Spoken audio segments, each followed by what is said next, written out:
Welcome back to the High Performance Herd. I am super pleased today to have Tanya Golesic, who is the CEO of Mackage, joining us on the podcast today, the High Performance Herd. Tanya, welcome. Thank you so much. Happy to be here. Thank you for having me. Yeah, I enjoyed our early conversation. As usual, we have a quick conversation before the podcast and just learned a little bit kind of about your journey and excited to dive into that today. I always start with walk us through early leadership attraction. What was kind of early in your life that said, I want to lead teams, I want to build something bigger than me?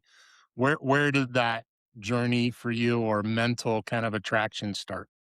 The journey for me, thank you so much, and thank you for having me, and apologies for the noise outside the window, of course, typical New York style here. No The worries. journey probably started for me. My mother was a retailer. She owned two clothing stores in Canada. I grew up in Canada. And during the summers at a very young age, I think I was 13, 14, I came to work in her store in the summer. And I started really in the back of house, steaming samples, unboxing samples, all of the fun work that goes on in the glamorous world of fashion. And then one day I happened to be on the selling floor, probably restocking product on the floor. And a woman asked me my opinion on something that she was trying on. Um, and I had watched my mother in the past, and she was such a great salesperson, and she was able to give feedback and at the end of the day, ultimately sell the product to the customer. So I took a moment, I thought about that, what I observed my mother doing over the couple of years that I'd worked there, and I gave my feedback on the dress that she was trying on. And the power that came with not only giving my feedback, but seeing that someone responded positively to it, and then in turn actually bought the outfit and being able to sell more outfits. So I think that was a bit of a moment for me, not only for me, but for my mother also, because she was able to then put me on the sales floor versus just being in the back steaming clothes. So and I think it's a form of leadership. I mean, you're able to, have the confidence to give an opinion, have the confidence to sell something to a person and make them believe in what you're selling. And really that's what I think leadership is. I think leadership is about inspiring people and bringing them along the journey, with the intent of completing a mission, for lack of a better word, right? Yeah. That's what I think probably my earliest memory of leadership Yeah. is. Awesome. And we may dive back into that theme, kind of the, hey, give my opinion, help, sell. That clearly has shaped some of your career, if not a lot of it. And your comment about inspire, my reflection over my own leadership journey and watching, 100 business owner CEOs a year in some, proximity is the best do this, inspire people to believe really well. Like they get them to believe something, they move them. And the second half I always talk about is they inspire them to take action toward the belief. So it comes with, can I get people to believe in something and then move toward it? So Yes. from that early day helping your mom, if you'll walk us through kind of your career up to Mackage, that would be great. So kind of the Cliff Notes version of here's what I've done, which is impressive. Thank you. Super cliff notes. Like I said, I grew up in Canada.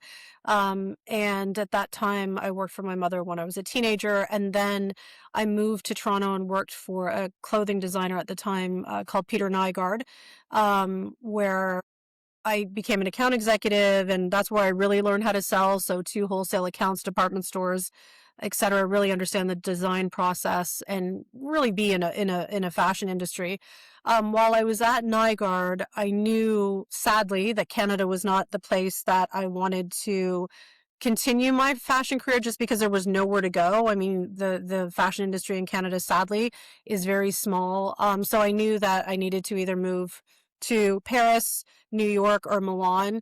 My French is come see, come saw. My Italian is terrible.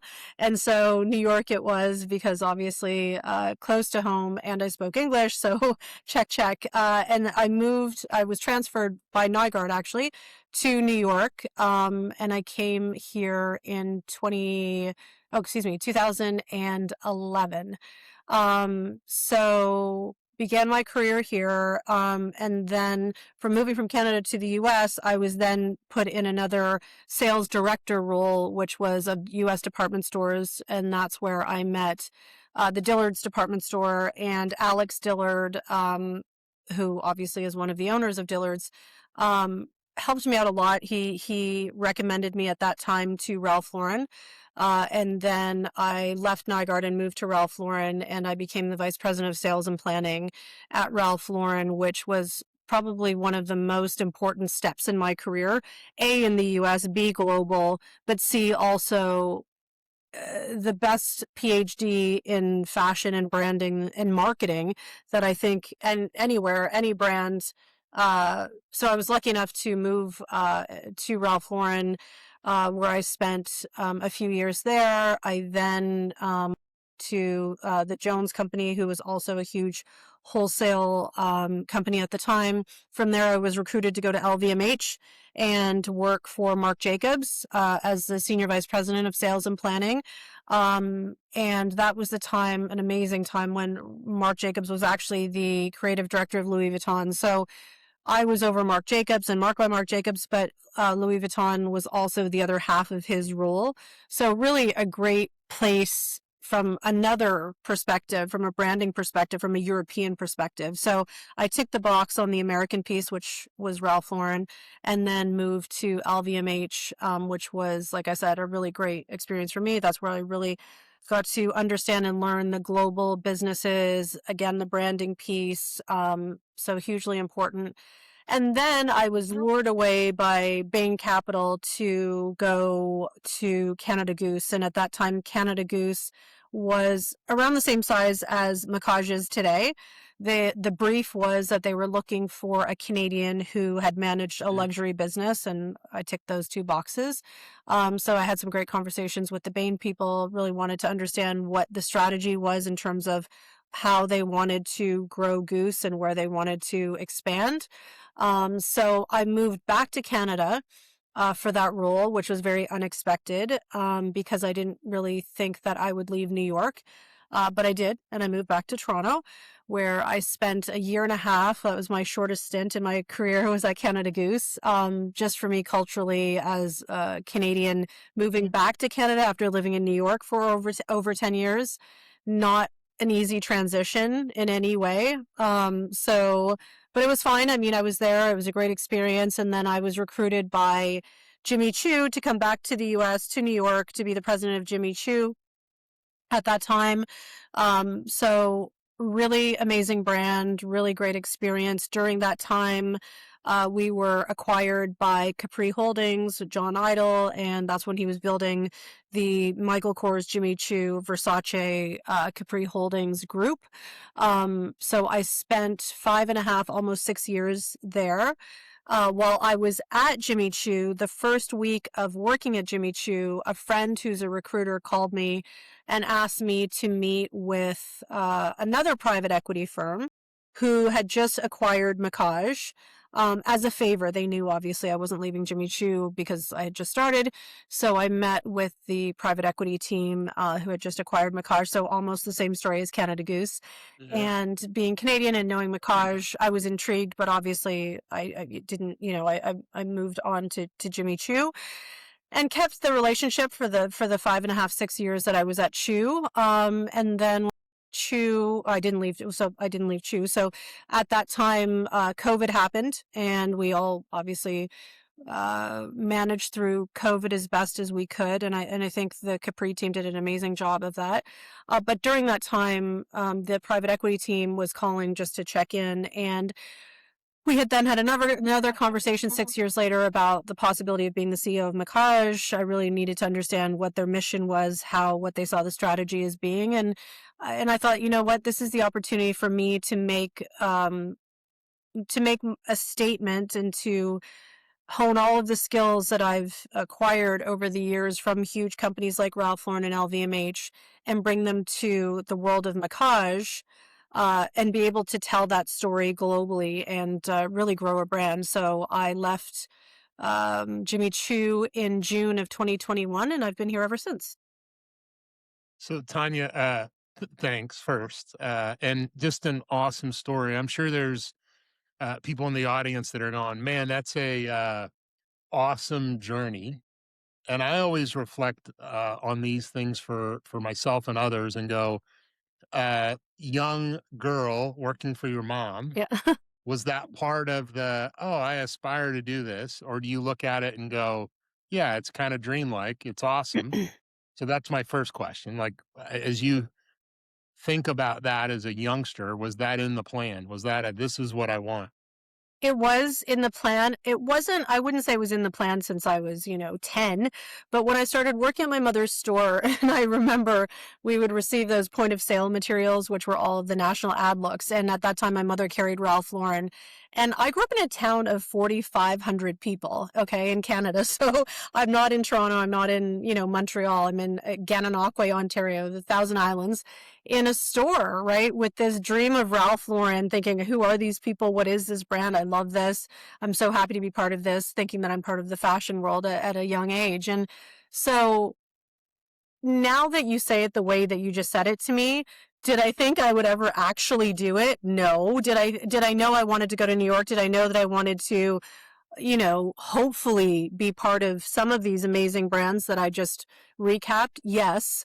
But the fact that it happened is kind of like a pinch me moment, right? I mean, I have zero regrets in terms of the path. I really feel like this was the right journey for me, and I'm so honored and happy to have worked at many of the brands that I've worked for, and I've met so many amazing people. But again, if I take this back to, town of 4,500 people, Tanya, at that point, people would dream about just working in Toronto, right? Because Toronto's, the big city. So I did do that, obviously, as well. But I think, uh, it just goes to show that as long as you work hard and you continue to dream big, you can do anything you want. And that's where I was going to go next time. And you kind of gave an indication of that. But as you reflect on career and go, hey, was I was able to do these things because what comes to mind is you would want to share with other entrepreneurs, business owners, business leaders, and go, yeah, hey, and I always reflect on this, no matter who I've talked to, like the path is remarkably similar. Like it takes hard work. Many people are like, oh, it just happens. You're like, no, most of us are.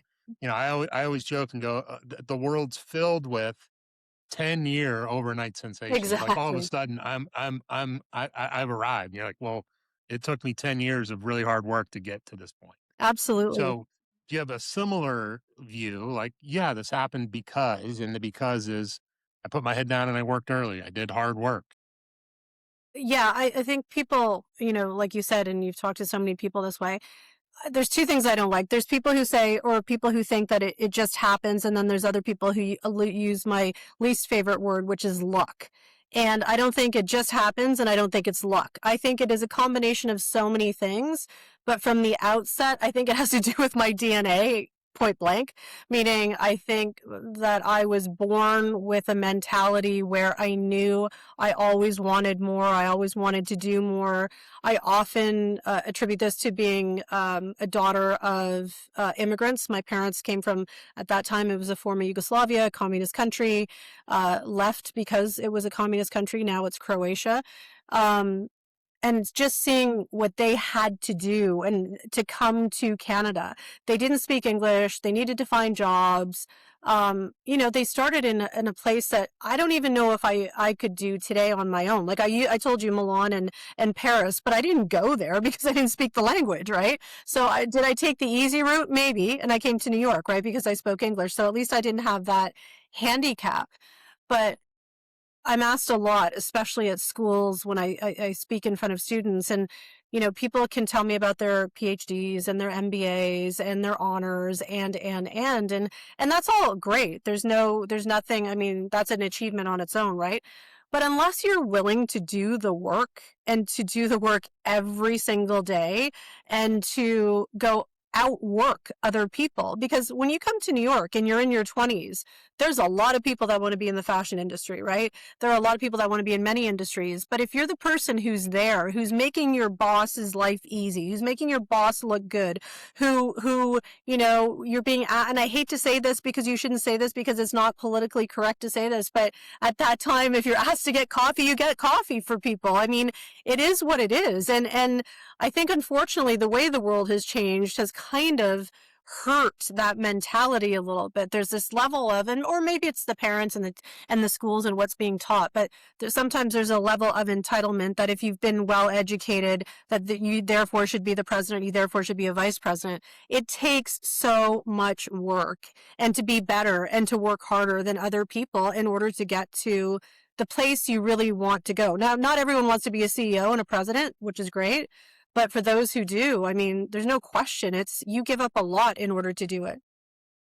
Well, and Tanya, your early work, do whatever. I'm always amazed by the stories when you start to find people that have found the success you have or others that have similar, and you go, when did you start working? It's like, well, I start working in my early teens. I was 10, I was 12, and I think the world's changed with that regard. That there was an early work ethic for, my generation, the next generation, and the ones coming.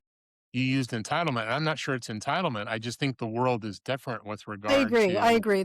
I agree. I shouldn't have used that word. You're right. I mean, there are some But people who are there is some. entitled, but but yes, Oh, there's. but I think it's just become the world has changed with regard to work ethic. And I always frame there's no substitute. And again, it's this 10 years of work and all of a sudden I'm successful. You're like, well, yeah, it was 10 years of work and a lot of learning. And, even in my work, Tanya, I look now and sometimes I'm like, well, I wish I would have done this first. You're like, Yeah. well, I couldn't have. You know, Yeah. I couldn't do what I do now because I hadn't had the 10 years prior of whatever the experience Experience. was. Yeah. So thanks for sharing that. As you look at Mackage, and we'll shift there for a minute, you're asked to join, you join. And I always start with, well, what did you find when you joined? What was there? What was the essence of the organization the day you started? What were your early reaction and kind of sense of the company? hmm well, I had a tremendous respect for the product because that was one of the reasons I joined, and I was very familiar with the product just growing up in Canada and knowing the brand from Canada because there wasn't really a huge presence otherwise. There was one store in New York.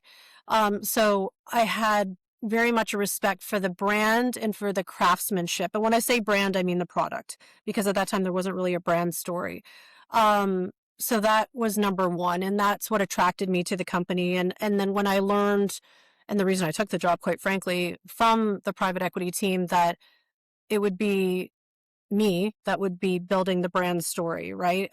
Obviously with the founders at the time, but that was exciting for me because I do think that marketing is one of my strengths. So when I got to the company, I was in the middle, for those people who understand how fashion works, which is with very long lead times. I was presented with a fall 22 collection. And the fall 22 collection was about to go into, the sale process, meaning to department stores, into our market fashion week process, if you will. Um, so there were a couple of things, and I can say this because I had the experience at Canada Goose before, so I was very familiar with that space. Um, Canadian companies, or the companies I've worked for specifically that are in outerwear, do outerwear better than no one in the world, in my opinion. That's the good news. The bad news is that if you only focus on outerwear, it's very difficult to build a brand, a global brand, because you cannot base stores or a business on cold weather. I mean, you can't unless you have a ski brand and that's going to be your niche. You're never going to grow to a $5 billion company if you're only focused on keeping people warm. So I knew at that time, seeing the product that I had, we needed to figure out what the story was, what the mission was, and build that very quickly so that I could align the troops, if you will, in Montreal as well as New York so that we were all on the same page in terms of storytelling, because storytelling was very new to this brand when I joined. So that was exciting because there wasn't really a story. And really determining how to do that and go through the motions of that was exciting, but it had to be super fast. And it had to be fast because we were about to go into market. So it's important that when you're selling a story, that you are selling an actual story. So, had to do a lot of analysis in terms of what works for the brand, what doesn't work for the brand, who our consumer is. Look at the archives in terms of what we've sold in the past, where we came from, what our DNA is.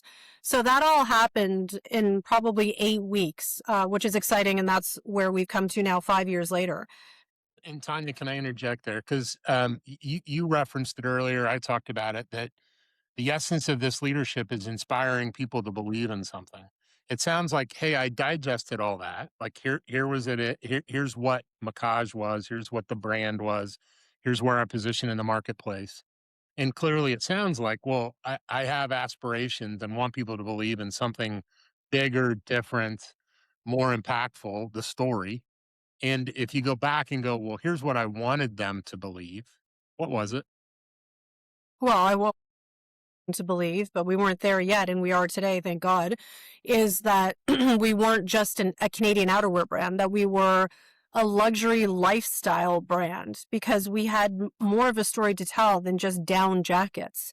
Um, so that's the big aha. But when you don't have anything other than down jackets really to show at the time, I was like, okay, so how do we start telling the story about the down jackets, right? And how we're the best at making down, and why, and the features and the functionality and the innovation that comes with that. So really to focus on our core product is where I had to absolutely start. So I'm going to go all the way back to working for your mom. There's an essence of, well, I got to convince people of this story. I got to persuade them. I got to move them to believe. And if you go back to those early days at Mackage, I'm sure some people were looking at you like, but yeah, we make these puffer jackets. That's what we do. Well, that's what everyone was saying to me. Yeah, That's always, yeah. It's yeah, and so, for you to, and I always talk about this journey like it's a step at a time, but it's a constant drumbeat of we will be this, we will move toward that, and that you got to beat the drum, you got to inspire people. If you think about those early days, one, you had experience doing it other places, right? And understood luxury brand and lifestyle with all the brands that you've already mentioned. So what allowed you to tell that story? What made it believable for your people? What allowed you to start to harness the power of your team in those early days?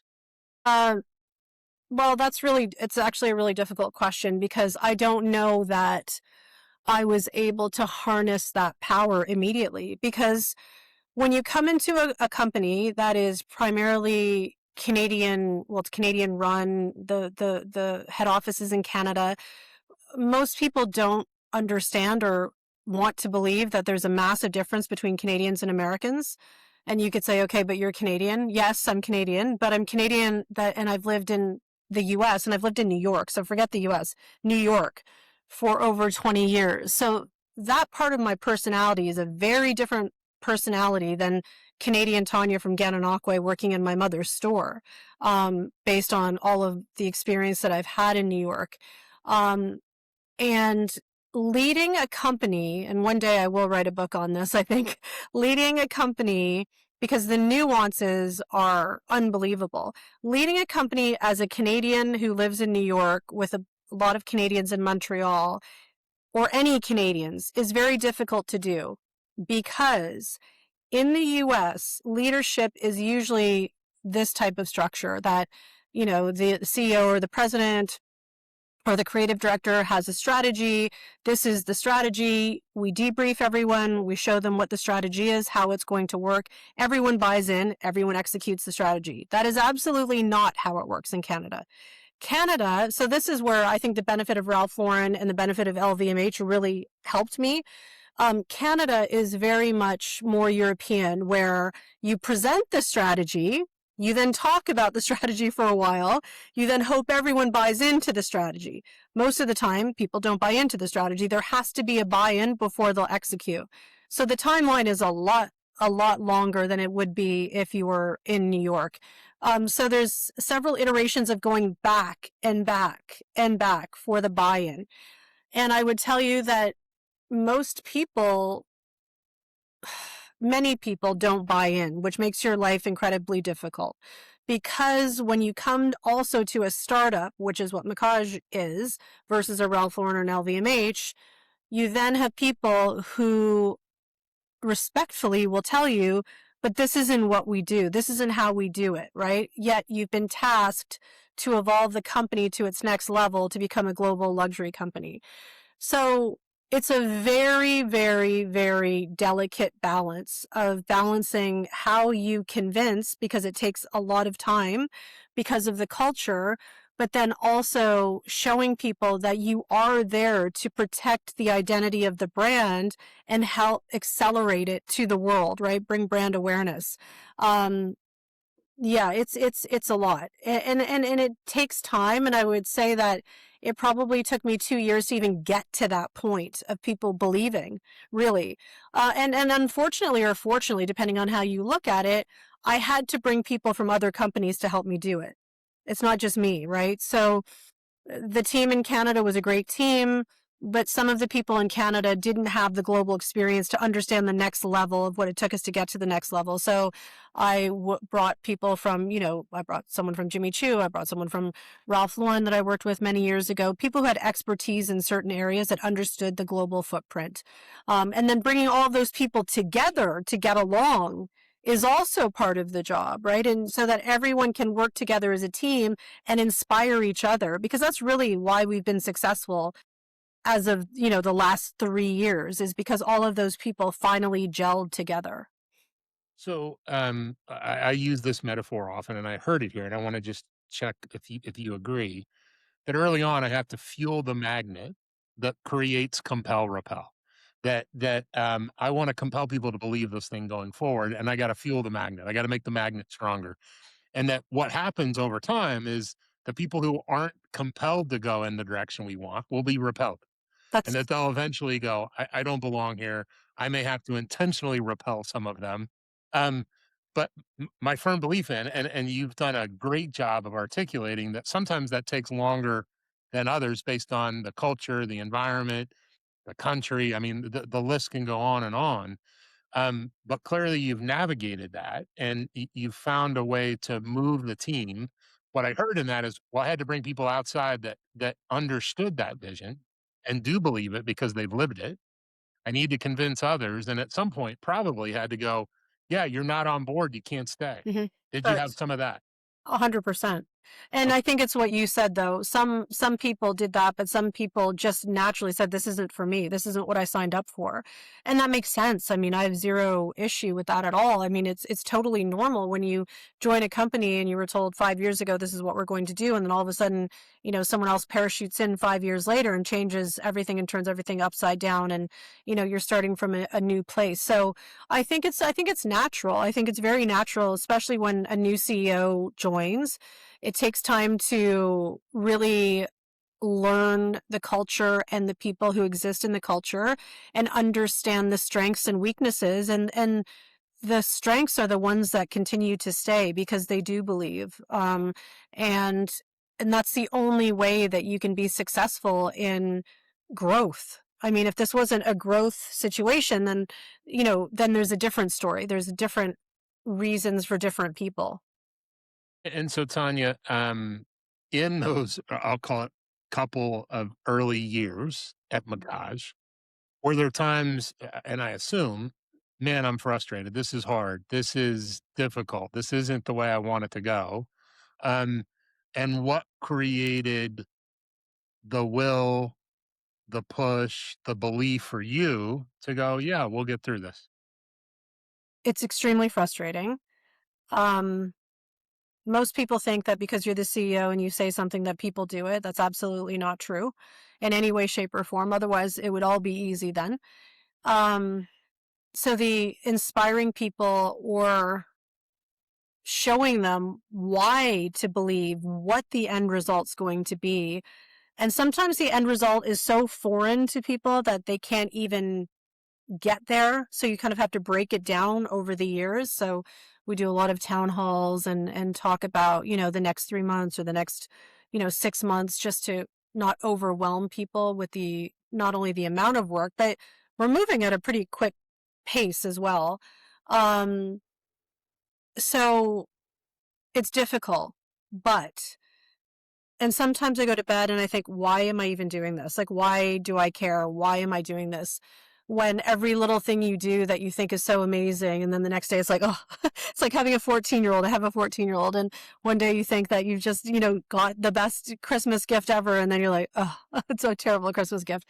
So it's just knowing and believing in yourself, in the conviction you have in what your mission is and what you need to accomplish, and never, ever, ever, ever wavering from that. Because building a brand is also, and I think this is a very overused word because I don't think that everyone does this, but you need to build an authentic story, a story that is really about the brand, that is a true story, not a fake story. And you not only have to convince the people that work as part of your team, you have to also convince the consumer, right? Because the consumer is the one who votes with their money and their wallet, and therefore, those are your results. So you just have to always believe, and you can never give up on that belief and what you've committed to as a CEO building a company. You said something right there that struck me because I think about leaders all the time. And it's interesting because you said something about your brand in the same way, that it's what does it stand for? So, leaders, I always go, well, what do you stand for? And do the people that are following you understand that and see it? And the way I frame it to leaders is, if not authentic, they're going to question when they saw you stand for something before and now you're not standing for it. They're going to go, this is inconsistent. And they're going to go, danger. Exactly. And the brand to consumer has to be the same. Like, well, what does this brand stand for? And you're inspiring people to believe. I caught an early, like, well, we have an unbelievable craftsmanship. We've built these winter jackets remarkably better than anyone else. That creates a foundation of, well, we're craftsmen. Yes. We build awesome things. Yep. And so there's a belief that says, but now we can build other things. But Correct. I assume in this storyline, but we still have to be consistent in what we stand for. And um, I'm curious if something in that created these are the people that can continue to help us in the story, that understand what we stand for, that believe in what we stand for, that will come along for that journey. And there's some that go, no, I'm used to doing this thing. I don't view it as standing for something. I'm just curious if there's something there. Sure. I mean, always. And I assume you mean people who work as part of the company, correct? Correct. Employees. Absolutely. I mean, like I said to you, if someone who's been here for 10 years and the whole strategy was we need to build the best winter coats, and that's it, then, and that's the story we're going to tell because we're a winter coat, brand. And you have to understand also, which can be very controversial in what I'm about to say, when you're only a winter brand, you're technically only working for 6 months, right? So you have this time where you're like forcing everything into 4 to 6 months of the year, hoping that it's going to snow, hoping that it's going to get cold. And it's a really dangerous game, right? It's not only outerwear. I mean, I'm sure swimwear is the same way. It's a difficult business to scale, because how do you scale just a story? Yes, we're born in Canada. Yeah, 100%. But guess what? It doesn't snow in Canada 12 months a year.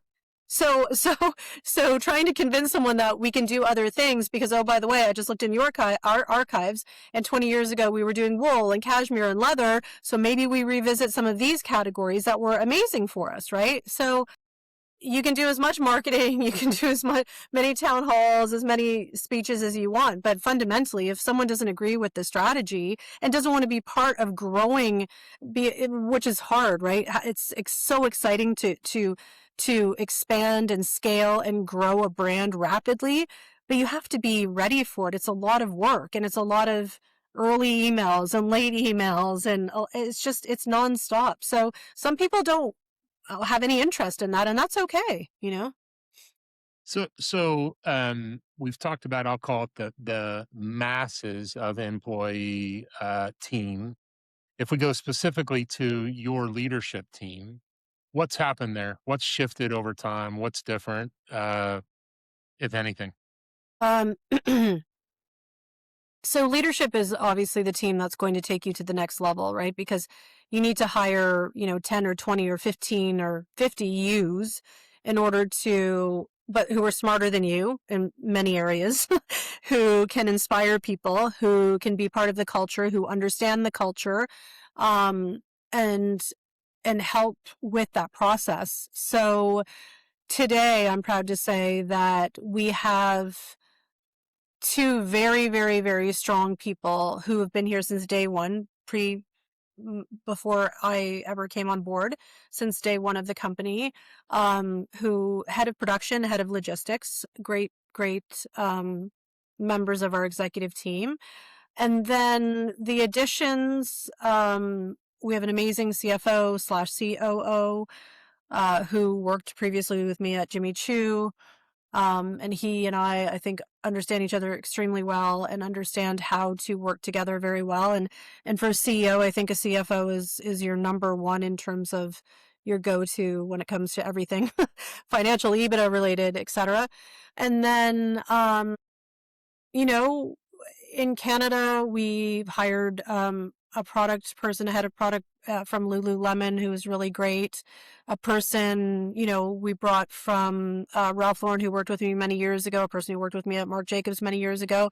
I think at this stage in my career, I am happy with inheriting people and developing relationships with the people I inherit, i.e., my CEO of Jimmy Choo, CFO, excuse me, of Jimmy Choo. And then, of course, the team that I met here that is still on board. But I'm at the point in my career also where I look back to other roles that I've been in, and when I had people in certain roles who are amazing and who I know would fit into this culture, not only the startup piece, but also the global piece, the Montreal piece. And so that's really how I kind of harness and bring together a team, picking from my past, but also from the future, the company that I'm currently in, and bringing them all together. But it's hard. That's a really hard thing to do. That's the hardest thing to do, I think, to be Which successful. is why I wanted to spend some time there. And you also reference like smarter than me. And so, I challenge CEO leaders all the time to go, well, do you have this superstar team around you, or are you settling?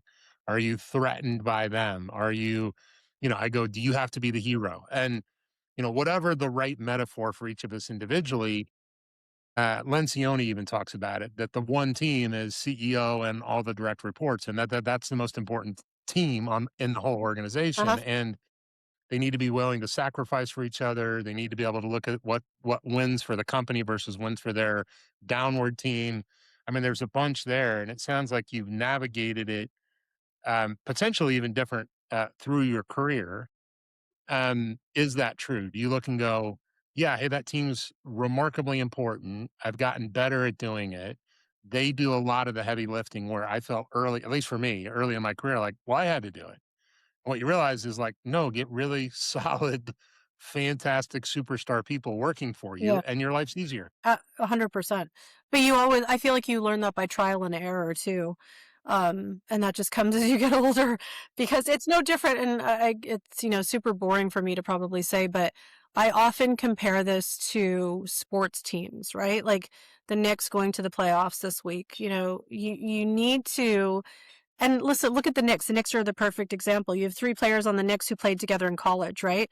So they're like the people that I've just brought from other companies because you know them, you trust them, you understand them, you don't have to speak. They can answer a question for you. You have that close relationship because of history.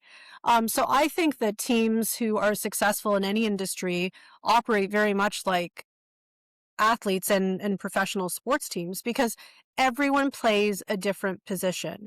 And unless everyone's playing the position well, you're not winning the championship. You know, we won the championship in 2025. We had an amazing year and hope to repeat it also in 2026. But if someone's injured or if someone is just not playing up to their full capacity, then you as a team are injured as well, right? And you have to rally around that person, those people, that team to help them, you know, turn that corner. And that could be, it could be retail stores. Maybe traffic is down in stores, and how do you have a head of retail who can motivate the team, to inspire them to, use their CRM tools to call customers, to call people, to work on increasing traffic? How do you do that with the marketing team? Like, there's always going to be something, always, in fashion, because it never ends, and it's every season, and it's 365 days a year. So I love the sports analogy of a team, because for me, it's exactly the same thing. And whether it's the NBA, whether it's the World Cup, um, players are the key to success, and the coach is there to help get the best out of them. And I guess I'm the coach. Yeah, thanks for that metaphor. I use similar all the Yeah. time. I go, we each need to do our job. You hear high performing sports teams go, I just know I need to do my job. They'll do Yep. theirs. And that there's part of this also that the team will challenge themselves. There's a, hey, we expect more. And that we eventually move from I'm carrying all that burden as the CEO or owner or founder to, well, now the team's carrying more of it. Um, what's been true at Mackage or in your career to make that transition where you're having to do less of the pulling, less of the inspiring, that, hey, I have a team here that gets that we're all willing to, and we can go to the tired, we have healthy debate, we have commitment. It's Lencioni five dysfunctions, but there's truth in that, and in sports teams, that's easier because you can go, well, we need to win. In business or fashion or whatever else, sometimes that is a little cloudier. Like, well, what is our win? If you think about that journey for you as leader leading those teams, what has changed throughout your career about you and doing that? Um, the what's interesting in my career is that I've gone from super corporate to startup to super corporate to startup. And I don't know that I would have ever thought I could actually do that. I didn't think about it, Mm, obviously, because I just did it. yeah. Um, but when you go from a Ralph Lauren and an LVMH, where you have every system, you have every marketing team, you have every tool to help you do your job because of the size of the company, and then you go to a startup, Canada Goose or Mackage, having to start from zero is very difficult. Um, and I learned at Canada Goose first, where I started applying the maybe I need to bring people I trust in some of the roles that are open. But I thought, okay, I trust them and they're great at their job, so they're a point guard, again, using a sports analogy. But they didn't fit the culture of the company. So I made a lot of mistakes in the beginning, not assessing the culture of the company to bring the right people. Because you can have Michael Jordan, but if everyone on the team is I don't even know, is not interested in Michael Jordan, anything he has to say, or wants to partner with Michael Jordan, then there's no point in having Michael Jordan. And I didn't understand that in the beginning. I assumed, okay, you worked at Ralph Lauren, you worked at LVMH, you can work at Canada Goose, or you can work at Mackage. That's not the case. It takes a certain mentality. So understanding the culture first and foremost to then fit those roles with the right people. I made a lot of mistakes in that area along the way, and I think I've improved. And it's not always going to be 100% because you just don't know, because people are people.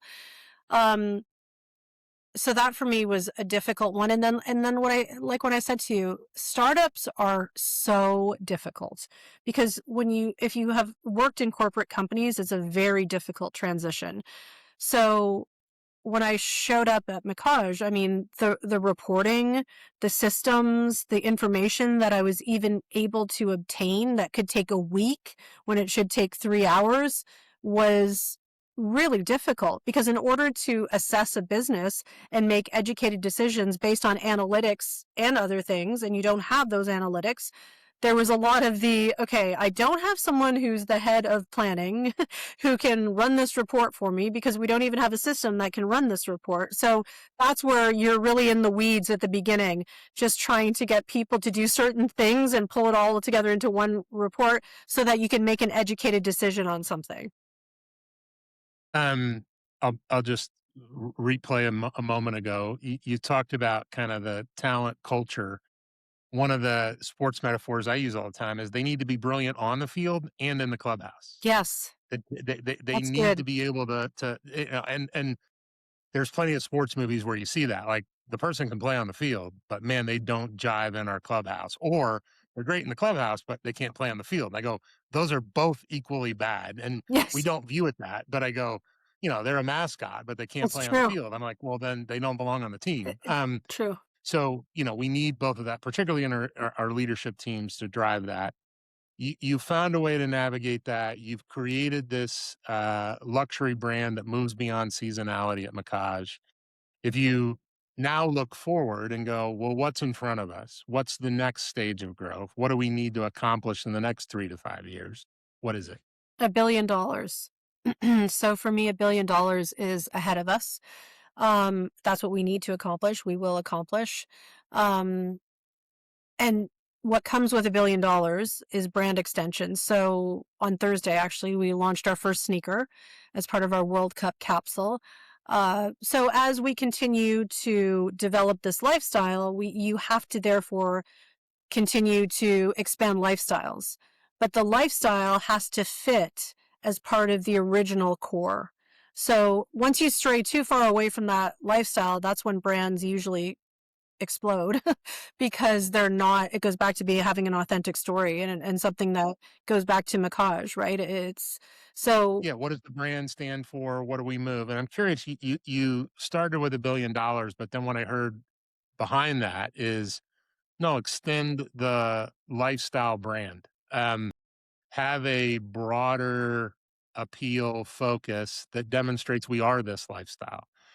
If you framed one of those as more important, the $1 billion or the lifestyle extension, is there one that's more important?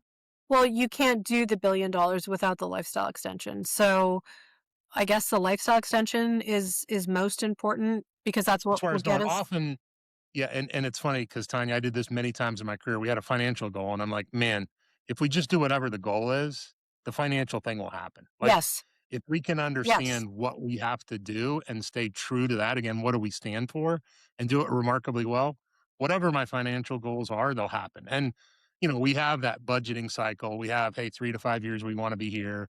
Hey, we have investors. I mean, all that happens. I go, but if I focus there, what needs to happen won't happen. If I instead focus on, well, what are the things that we need to stand for and do, the money will take care of itself. If we have the right team, we're doing the right things. Yeah. Um, awesome. And when you think about that next, we'll call it 3 to 5 years, are there things that your leadership team will have to do different? Yes. My leadership team, in order to continue to scale and grow like any leadership team, including myself, you have to prioritize, but by prioritizing, you also have to trust your bench. Because in order to scale and to grow and to expand into other countries, you therefore need to have strong people and you need to be able to rely on the people who are the next level. So having a strong bench is extremely important. And if you're a micromanager, that's very difficult for people to give up. And a lot of people want to make sure that they see everything or they do everything before, someone else sees it. And if you're that type of leader, you'll fail because you'll tap out at a certain volume. Because without trust, you can't be a global massive brand, $1 billion or anything after that. And so when you think of that succession planning, we could do the sports metaphor. I always do the original CEO growing and scaling. Like you can't keep being the hero. Someone else has to be the hero. And then we quickly have to extend that and go, well, now the leadership team can't be the heroes. We need Correct. a bunch of other heroes here that we can lean on. They can take responsibility. They can be the leader for the new things. as you think about that challenge of, I'll call it scale, succession planning, whatever the right metaphor, what allows Mackage to do that? What moves you to that new, hey, we have a broadened bench of strong superstars. What makes that happen? Well, the only thing that makes that happen is growth, because unless you're growing, then you don't have the revenue or the anything from an OpEx standpoint to continue to grow and to hire more people. So, I mean, for me right now, the only word in my vocabulary is growth. We have to grow.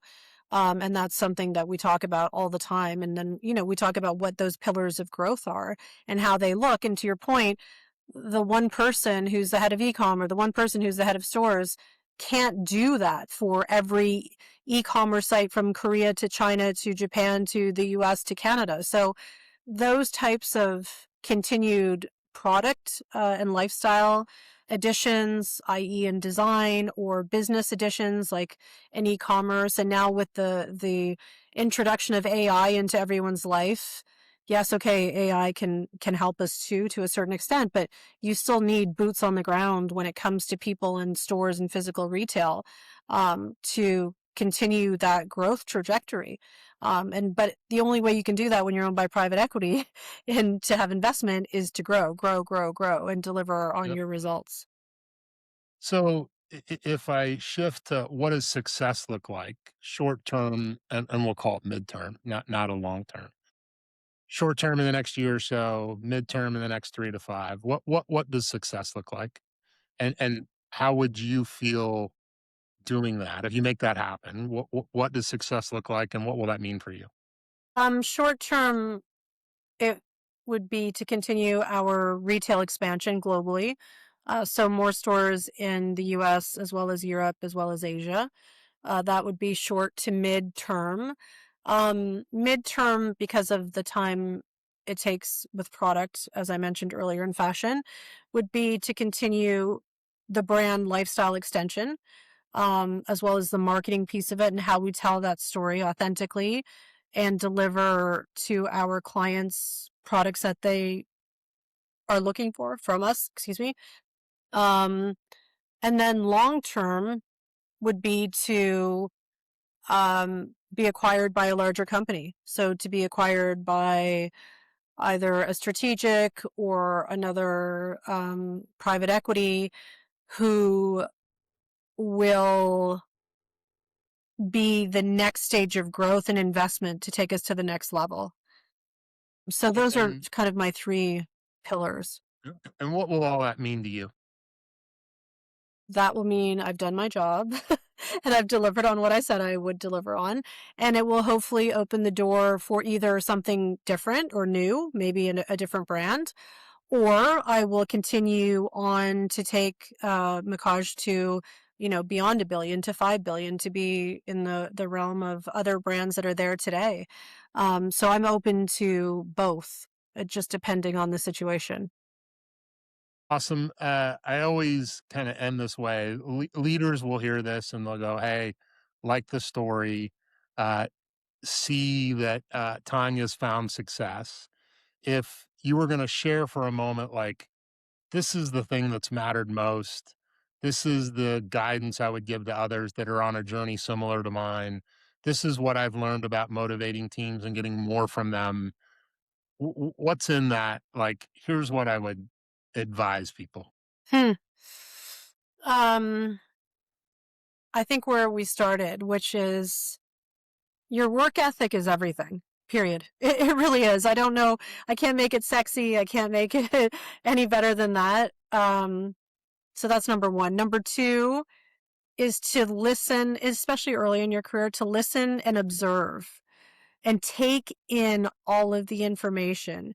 Because when you become a CEO, all of that information becomes so important to you at a later time. It may not seem important at the time when you're learning it, but to A, have an incredible work ethic, B, to listen and observe and really something that someone told me, and I'm not going to say which company, but also don't be afraid, because if you're in a role and this is your dream role and it's your dream brand, while you're young, you should take the opportunity to move. Don't get stuck. If you get stuck in one role, unless that's something that you want to stay in the same role for 30 years, but at some point you'll stop learning. And for me, that's my biggest fear is to stop learning. Um, and someone gave me that advice and I didn't understand it in my 20s, but I quickly caught on because I obviously moved into different roles as a result and I was recruited. Thank goodness I was lucky that I was recruited to be in those roles, but don't get stuck because that can happen. And I'm sure that applies in any industry, not just fashion. But I can't stress the importance of those 3 things. Really understanding how to work and that in a job interview, the first question shouldn't be unless, you're not looking for this type of role, but, how many days can I work from home or can I work from home? These are things that happened during COVID that we're obviously not going to get out of anytime soon, but you really just have to believe, and it goes back to all of those sports analogies, Michael Jordan, I don't think, or Luka Modric, who plays for Croatia, who's one of my biggest heroes. He didn't ask every day, how much longer do I have to stay on the field and kick the ball? Like, and Michael Jordan say, how many more three-pointers do I need to make? Like, you just have to have the commitment and the passion. The passion is everything because that's what gets you up every day. When you have a really bad day, it's the next day you wake up and go, hey, wait a second. I'm the CEO of this amazing brand. We're just doing this collaboration. We just launched a sneaker, and that's what keeps you going out the door again. Well, Tanya, I always joke, and there's a couple things in your story that I really made me smile. I always joke and go, well, you should enjoy it, but you should remember that they call it work. Yeah, Like, absolutely. this isn't, I'm off the panacea today. This isn't, utopia, here I come. It's no, but you should love the work. And Yes. all of that sports is the same thing. The people that do it love the work. They love getting better at their craft. Um, Back to your point and about work, that's why we get paid because it is yeah, work. It's not a charity, right? So then you think, I, okay, so I I, always I'm remember it's work, but I still love it. I I'm with still you love it. So 100%. yeah, And go, it doesn't mean we should hate it. It means we should love a lot of it. exactly. And then you talked about kind of hey, I have to um, pursue the work, do the thing, and then somewhere you were, oh man, I'm losing my train of thought, but you were talking about the, oh man, anyway, I'll let it go.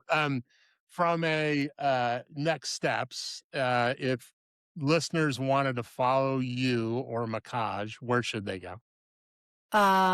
Mackage.com is our website, and we are in like 8 countries now, so we're pretty easy to follow. I am mostly an Instagram person, so I have a Instagram, as does Mackage, and so you'll see a lot of the crossover between my Instagram and the Mackage Instagram and what we're doing. Yeah, I mean, those are the 2 best places, I would say. Awesome. Well, I greatly appreciate your time. The story was great. Thank you. It's clear you've made remarkable things happen, and I'm sure will continue to do so. I appreciate your time, your openness, your smile. A bunch of things today were Thank you. enjoyable, and enjoyed the conversation. Thank Thank you you. so much. Thank you. Really appreciate the time with you. Thank you so Bye. much. Bye.